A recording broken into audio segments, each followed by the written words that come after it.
The McAlvany Weekly Commentary, covering monetary, economic, and geopolitical news events. Now, here are Kevin Orrick and David McAlvany.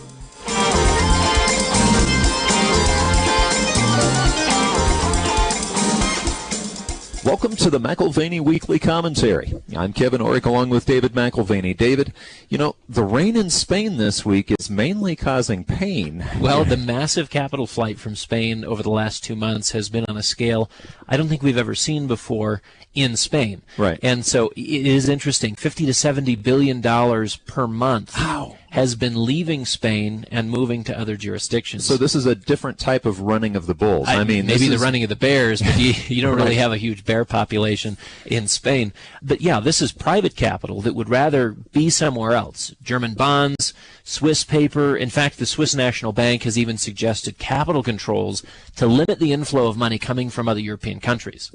You know, David, what strikes me as interesting is we just finished reading the book Bonhoeffer, and we looked at Germany as it was starting to go towards more of a war footing. And usually when you see these types of flight capital moments, they're not economic. They're usually precursor to war. Isn't this interesting that we have almost like a financial war or an economic World War III occurring without the military? Well, it is interesting because I think, frankly, the conflicts that we will see over the next 3 to 5 years will be less about tanks and bombs and guns and more about financial maneuverings, which you look at on the basis of contract law, you look at on the basis of opportunity lost or opportunity gained, and it is a very different calculus, but it's still aggressive in nature. And we've seen a massive move already towards natural resources in Africa, this is China primarily, and into hotspots which would otherwise be considered uninteresting or intolerable for anyone with a conscience. So we will not be acquiring oil in Sudan. We will not be acquiring minerals from certain parts of Africa because we have a conscience, and yet there is that issue of it's just business as far as the Chinese are concerned. Well, and you know, speaking of just business, going back to Europe, I mean, if the new leadership can't solve this problem, are we looking at some sort of people's revolt, or do the people even have a say anymore? Right, so raising the issue in Europe, if technocrats and their bureaucratic brothers don't emerge with a workable solution to their core versus sort of the periphery incompatibility, again, that's sort of the spenders versus the savers for a very simplistic analogy, the people will revolt via capital markets, and that's exactly what we're seeing now. So flight capital out of the country. And that's a form of revolt. It's saying this isn't going to work for us. We don't feel safe here anymore. Even if this is our home country, we're feeling at risk. Well, let me ask you a question, though. If all that money is leaving the country, I mean, any country, what happens to the tax revenues? I mean, the very thing that these countries actually use to churn out partially paying the debt, it looks like even that's leaving. Well, you're gutting the ability of select countries to generate enough revenue to even maintain the status quo. Once your tax base has moved on, there's nothing for you to do but introduce radical measures. That's aggressive inflation, hampered by the currency union today, but that may not be an issue for certain countries in the Eurozone tomorrow. You've got nationalization of assets as an alternative, or complete capital controls. And it's important to remember that capital controls were in place in Europe for 30 to 40 years leading up to the early 90s, which was very indicative of the populace's lack of trust in the system. Well, and it was that lack of trust in the system that it took decades for them to build on to finally bring them into this euro. Now it seems like it's fracturing back out again and going back to that distrust that we remember when we were kids. Right. Well, we've discussed capital controls ad nauseum.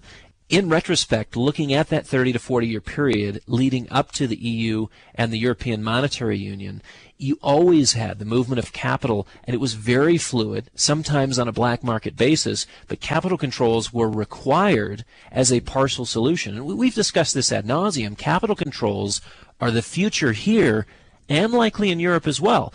And it's worthy of note that prior to conscription of capital comes the closing of the gates, locking as much capital inside as possible. So basically just making it impossible to move money in or out. If you are a citizen of Spain or a citizen, well, let's just use the United States. At some point it'll probably happen here too, where they just basically put the walls up and say, look, we can't afford for you to take your money out of here. Well, this was the point of our discussion about the Leviathan, the growth of government several months ago, and the idea that this monster animal will do everything it can to feed itself, to maintain itself, even at the expense of you, whoever you are, whatever jurisdiction you're in.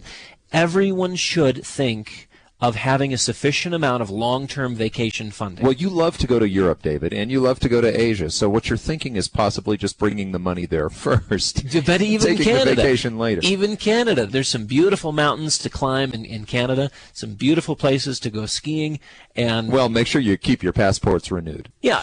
Kevin, all that we're talking about is above board and legal. You simply don't want to linger on the issue of when any particular treasury around the world feels that they're losing control and thus start grasping at straws. Well, you were talking, Dave, about how Greece was actually one of the only performing markets last week. So maybe part of the way I get some of that vacation money overseas is I go buy Greek stocks. How's it looking? Well, we're actually only 1 point above its low for the year. So does that make it a deal? Not yet. I mean, and this is the nature of a bear market, regardless of the geography. It could be Greece. It could be the U.S. tomorrow. And in fact, we've got a Dow Theory bear market confirmation just here in the last week. Well, Richard Russell sort of picked up the baton. This is a 100-year-old system that goes back to, the beginning stages of the Dow Jones Industrial Average in itself. Charles Dow, the original creator of those components. Well, and the baton has been carried by an individual writer all the way through the years, all the way through the 1929 crash after the boom, all the years that we saw, the Dow gold ratio we've talked about wavering back and forth. And, at this point, Richard Russell has been writing about the Dow theory for just about, I think, 50 years. And over that, closer to 60. And it's these indicators that have been at the front edge of major declines. We've suggested that a 25% decline may be in the making in the U.S. equity markets, with international equities offering really no solace or comfort due to sort of record high correlations. Everything's moving in one step, one direction at the same time. And David, you've talked about over the next 24 to 36 months. I mean, the next 2 to 3 years, you're really looking for a substantial decline in the Dow. Well, that assumes central bank intervention becomes less and less effective. That's in fact what we're seeing right now. Well, David, the drag about this is if you're not getting double-digit returns, you're actually not keeping up with inflation right now. So, your nominal or your return actually that you're coming away with, whether it's stocks, whether it's bonds, where in the world can a person keep up right now? In all fairness, let's just say that the official inflation rate is a real-world inflation rate, and all we're dealing with is roughly 2 to 2.5% inflation. We're talking about single-digit rates of return, low single-digit rates of return in equities over the next several years if they're not negative. And so, in other words, whatever you are seeing in terms of a positive rate of return is still annihilated, even by a low stated rate of inflation, although we'd argue that it's probably higher than that. Well, and I'd like to talk about this a little bit later, but the correlation in the markets, it's something that you just brought up. And there seems to be an interconnectedness in the markets where diversity doesn't really necessarily pan out, because you could be in the Spanish market, you could be somewhere in Euro, you could also be here buying Facebook, And they all represent flop book at this point. So, David, with what we're seeing in the stock market, or, just not being able to diversify really anywhere right now to get a positive rate of return, is there any way to at least keep up? Well, I'd remind you that the low to negative rates are the perfect environment for precious metals as investors sort of practice their opt-out of a very poor risk-reward scenario. And as return expectations move to these lower levels, investors are adjusting to low single digits, and again, that inflation bite is more and more dramatic as a component of the real rate of return. What does a person do in light of that frustration? They simply step aside and say, I don't want cash because I can see that the central bank will eat my lunch. I don't want to be in the markets because I can see that that will eat my lunch. And what do you move to? It's a temporary port in the storm. Okay, but the market does throw false cues, because there are times when you have these declining markets where you have these rallies that can really thrill the audience. Well, I'll tell you what it does. It gets people actually watching financial TV again. Well, right, and I think we're on the cusp of a relief rally. We've had 18 out of the last 24 days have been down days on the Dow. You've got news pending, the Fed announcement on the 20th, and then you've got the Euro Leaders Conference on the 28th and 29th. These dates, the Fed announcement on the 20th, and then again the Euro Leaders Conference on the 28th and 29th, has the potential for shaping the markets here in the summer months, either positively or negatively. But between now and then, you may see positive expectations. You may see positive expectations drive the market higher. Well, and I want to ask you about that because the unemployment numbers, we've heard with past guests that when you have high unemployment, you don't have an incumbent president getting back in, all right? And so we had these employment numbers that came out, and they weren't pleasant. I mean, they were really, really rough, to be honest with you. Yeah, and we were heading towards that magic 7.4 number. And again, that's the classic dividing line between an incumbent being reelected or not being reelected. Right. If the unemployment number is above 7.4, an incumbent's never been reelected in U.S. history. Right. Now, however, if it's below that, and we certainly were trending from 10 to 9 to 8 to, and we didn't quite get there. We're moving back up towards 8.2. Kevin, the May numbers, you're right, they weren't pleasant.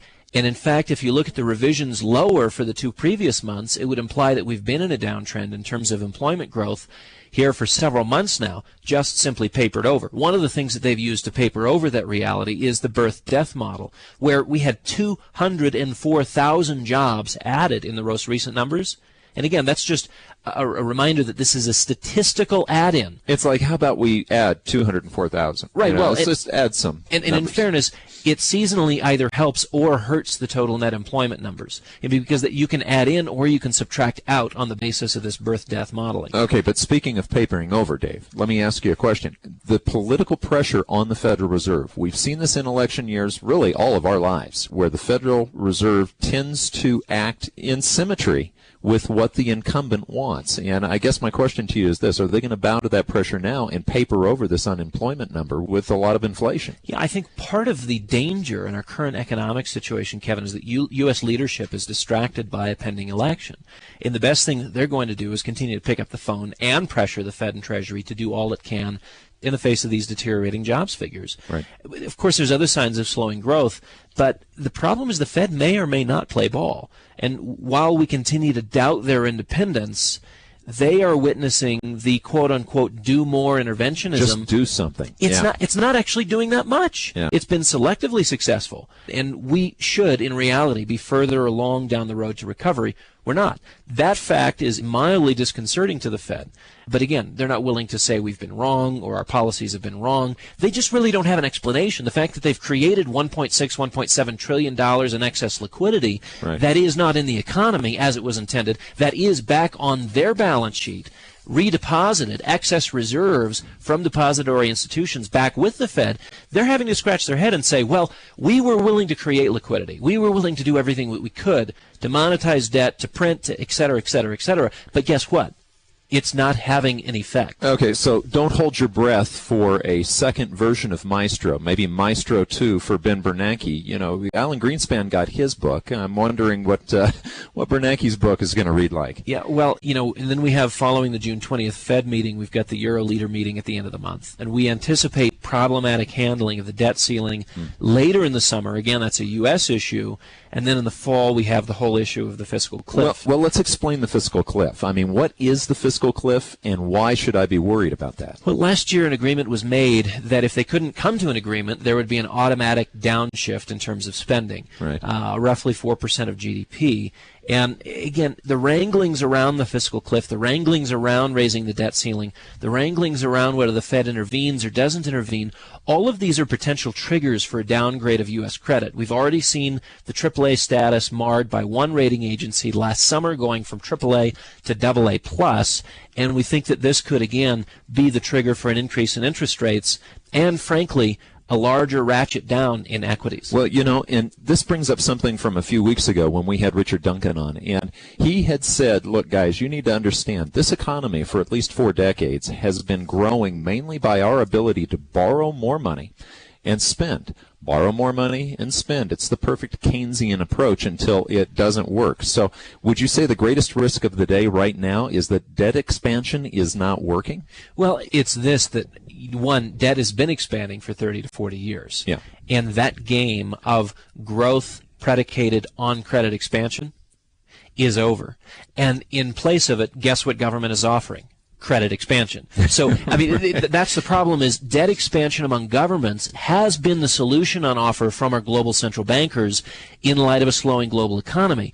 And as a result, you now have your developed world countries swimming in debt. Okay, well, David, I have actually gone out to eat with people who are gluten-free. And, they look at the menu and they say, well, do you have anything without gluten in it? And this debt thing is reminding me of the restaurant that has everything with gluten. It's like wheat are us, except for in this particular case, it's debt are us. It's the only solution they have in their quiver. And this is the problem we see, because liabilities on a massive scale are now common across the financial markets, and thus the interconnectedness of the global financial markets is on a scale never witnessed before. This is the real point, that correlation amongst your financial assets, correlation amongst every country in the world, is at a level we've never witnessed before. Last month, U.S. stocks dropped 6 to 8%, European shares over 7%, Asian markets over 8%. How about that difference between domestic versus international equities? How is it taking care of you in terms of a diversified portfolio and the salvation or the lack of risk that that's supposed to bring to the portfolio? Well, and David, this is a paradigm that's so hard to break, because our generation growing up was always taught that diversity, the efficient market theory has been proven that if you just move money all around in different directions, at some point you're going to actually be coming out ahead most of the time. The problem with diversification in this particular case is all of these markets, like you say, are correlated. If it rolls over, they all go down. And it's not that I have anything wrong with diversification. It's just that when we look at a diversified portfolio, you're talking about 3 mandates. The first mandate being liquidity, cash or cash equivalents. Right. The second mandate, growth or growth in income. And the third mandate, insurance, precious metals. This is a diversified portfolio. What most asset allocators do on Wall Street is pick the growth and income portion of your portfolio and try to diversify within that space alone. Which is all correlated. And leaving you completely underallocated to cash and underallocated to precious metals and undiversified, while pretending that you're diversified because you're an international large cap or mid cap value or small cap growth. I mean, all of those things are supposed to represent diversification, and they don't. So again, Kevin, we come back to that issue of correlation amongst financial assets as a result of the ubiquity of debt. There's so much debt in the system today, holding the system up. This is where we are, frankly, terrified that the declines we've seen thus far, 8-9%, following a snapback rally here in the next few days to weeks, we could very well see, again, a 2008 repeated this year. Well, and, not that you're certain that 2008 will happen again the way that it happened before. I think sometimes we have a tendency to look back and say, okay, well, it's going to be like that, only worse. But the thing is, this time around, we have so much more inflation built into the system. You've talked about this wall of money that's sitting back there that has yet to get into the system. And it's latent. You can't see it. Yet the smartest people I read, Kevin, every day, every week, every month are saying, listen, on the horizon, we're going to have major inflationary problems. Guess where that's not priced in 1 iota? It's not priced into the bond market. We're seeing the U.S. bond market at ridiculously low yields, at ridiculously high prices, which would assume there is no inflationary concerns whatsoever. The smartest guys in the whole investment world, the bond guys, are getting it dead wrong as they completely underestimate the probabilities of inflation over the next 2 to 3 years. Well, David, this is a sad thing, but I think they're not the smartest guys anymore. Okay, the smartest guys are the guys where we should have been learning Chinese. I'm sorry.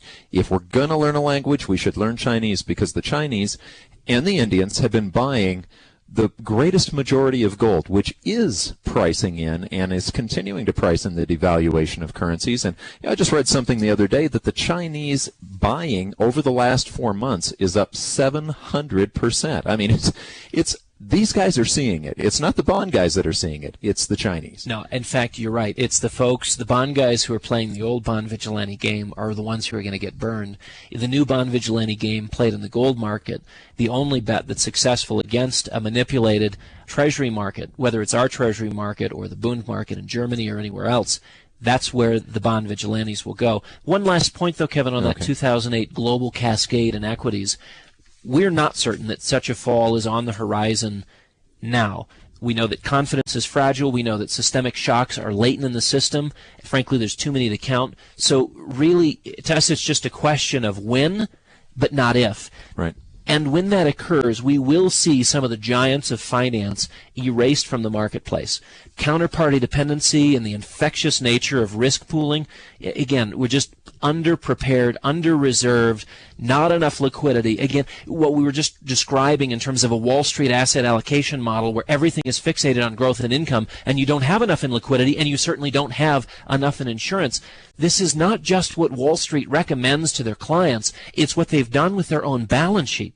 And we think that the surprise will be even amongst the biggest bear community. This is the folks who are assuming a decline because we think it's going to hit them faster and more severe than they even expect. Well, and you talk about bonds being sort of we have mentally thought that bonds are where you go when you really don't want to take the risk in the equities market. And do you think at this point the reason rates are so low and everyone still runs to bonds or runs to the dollar every single time something happens, do you think it's muscle memory? Do you think it's just not really understanding that they're like Wile E. Coyote running and just running right off the cliff? Yeah, well, it's something that you and I have discussed many times, the idea of normalcy bias, that you just assume that what has been the case for 10, 20, 30 years will always be the case over the next 10, 20, 30 years, and you lack the imagination to imagine anything other than the status quo.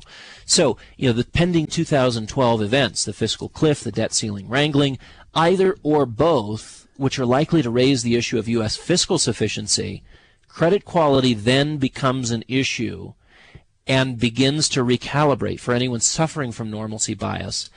And again, the question is asked, are we actually a reliable debtor? And David, we all know we're not a reliable debtor. We don't know how long that's going to take, but at that time, unfortunately, while we're waiting, the middle class in this country is being gutted out. You've got the elite, you've got the poor. The middle class is paying for this, and actually they're sort of the suckers on this. A friend of ours, Mark Faber, who's been on numerous times on this program, is now saying that income disparity is becoming standard issue. Right. It's not because of unfair taxation. It's not because of anything really, a greater advantage to someone who's succeeding in the corporate or capitalist world, but rather it's through Federal Reserve activity. Well, David, talking about muscle memory, we really don't know how long we're going to have good credit in the eyes of those who are still deceived. I mean, as long as they believe we can repay, and as long as they continue to go buy bonds, and every time something happens and they get scared, they run back into bonds, then sure enough, you can maintain those unusually low interest rates and get the middle class. And that's what's happening right now. The middle class doesn't understand that they're being played for a sucker. The Fed is printing money and artificially keeping interest rates low, and we will pay either in the form of inflation or in the form of just negative real rate of return. And, this is not a new problem. Mark Faber's been talking about it for a long time. Well, I think our creditors are also aware that they're being played for the suckers. The repression of interest rates and pressing rates well below their natural level is one way of getting around paying your creditors their due. Sure. And so you already see that, and it's apparent to everyone that the circumstances are desperate enough that we need to repress interest rates in order to keep this game going. The next step after repression doesn't work, or if it quits working, is inflation, and is the route which is most painful for the middle class. Because the one thing that you may not have in this circumstance is the ability to increase your income. There's always a benign effect with inflation. You can have massive inflation as long as you have massive wage inflation at the same time. Your wages are keeping up with the cost of goods as they're going up in value too, and that's okay. There's an offset. What is terrible is what we have today in a globalized environment where you may have domestic inflation, but if I need to change my wage or labor relationships, I'll just take those jobs and take them to another part of the world that's cheaper, which means you will not have the ability to increase your wages even as we have inflation here in the United States. This is an inflationary depression, again, where people are essentially locked in. Well, and this is not a new problem. I mean, Mark Faber even goes back and quotes a guy from 250 years ago, David Hume. And, Hume basically said, and this is his quote, he said, how to insert money into the economy, distribute it evenly, and avoid the inserted money from being confined to the coffers of a few persons. David, this is what you're talking about, who immediately seek to employ it to an advantage. Okay, you have an elite class right now that really doesn't care if we have inflation. They just want to make darn sure that those 5 banks that hold over 90% of all the derivative debt out there don't fail. Yeah, the problem's not regarded as a problem by the few that benefit. It's the many that suffer or lose purchasing power and are essentially unable to make an adjustment that feel the pain.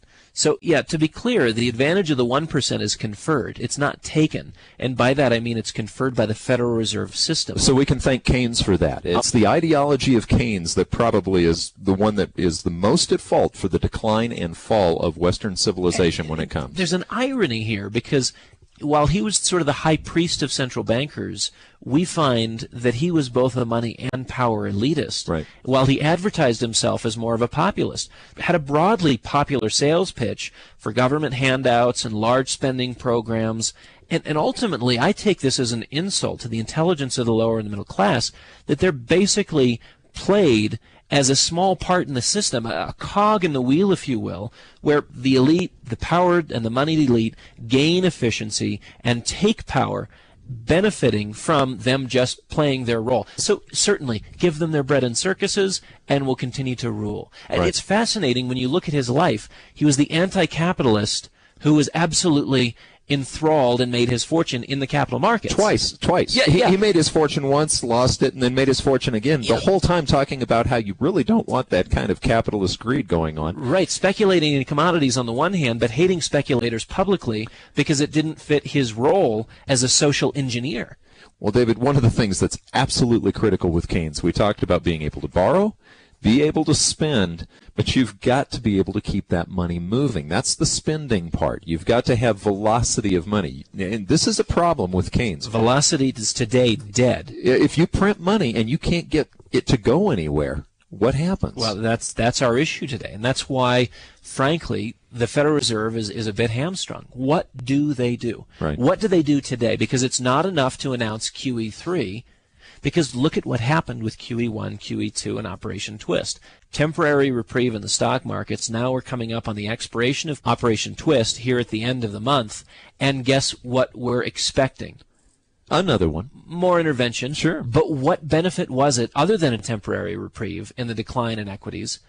Of what benefit was it? We created a tremendous amount of liquidity. I mentioned this earlier, where we've taken that liquidity. The banking system has taken that liquidity, and instead of lending it out, and that being a growth component in the larger economy, they've taken it and redeposited it with the Federal Reserve. That really wasn't the Fed's idea of increasing velocity or increasing the gearing, if you will, in the overall economy. Well, David, if you can't get it working, one of the things you can do is just give a government handout. I mean, we've got almost half of the people here in the United States in one way or another on some sort of government program. Well, and that's the reality. If you want to increase food stamps or food sustenance programs or just some other form of government benefit, 49% today in the U.S. are on some sort of government benefit program, and that's up from 29% in 1983. Food assistance programs continue to see an increased rate of participation. We are, in essence, codifying the world of the well-off and the not-so-well-off. And those government dependents are the most reliable votes available. So the more you increase your dependencies, the more you hand out government cheese, if you will, at this point, the more you are solidifying your voter base. So instead of printing money, just print it up in the form of food stamps, print it up in the form of government programs, just make sure that you're getting it out that way. But the problem is this, Dave. Okay, we've all heard of GAAP accounting, okay, generally accepted accounting principles. It's funny that they'd use the word GAAP because it seems like there's a different gap that's been forming in accounting as far as our deficits go. Well, and again, this comes back to the two issues that we face later in the year. We've got the fiscal cliff, which does relate to households are affected with government benefits perhaps being cut. You know, you got the Medicare portion, which you got doctors who are going to have a change in compensation. This fiscal cliff has many ramifications into both the medical community, into your retired community, many swaths of people who will protest when the sting of quote-unquote austerity is felt. Well, and that comes after the election, I should say. I mean, this is one of those things that's not going to affect the outcome of the election. You mentioned GAAP as the acronym for Generally Accepted Accounting Principles, and there is a gap in the accounting. It's not an acronym, but it's actually something missing in the government's method. It's essentially ignoring the 800-pound gorilla in the room. It's called future liabilities. That's how we turn an annual deficit here in the United States of $5 trillion. Wait. $5 trillion, it's 1.5, isn't it? 1.3. No, 1.3. That's okay. So it's 1.3. Yeah, 1.3 is what they come up with, Again, but the government gets to use a different accounting method than a publicly traded company. A publicly traded company has to account for their future liabilities, and that gets factored in. We don't have to do that. We, the people, don't have to do that. The government doesn't have to do that. We turn out a $5 trillion deficit and basically pretty up the pig, call it $1.3 trillion, call that good, and now we wrangle over the debt ceiling. So, David, the numbers are manageable as long as the numbers themselves are managed. As long as they're being managed, yeah. Exactly, massaged. Kevin, just boiling this down to one practical piece of advice. This was explored in brief in the Bloomberg interview that I did last week with Trish Regan. Right.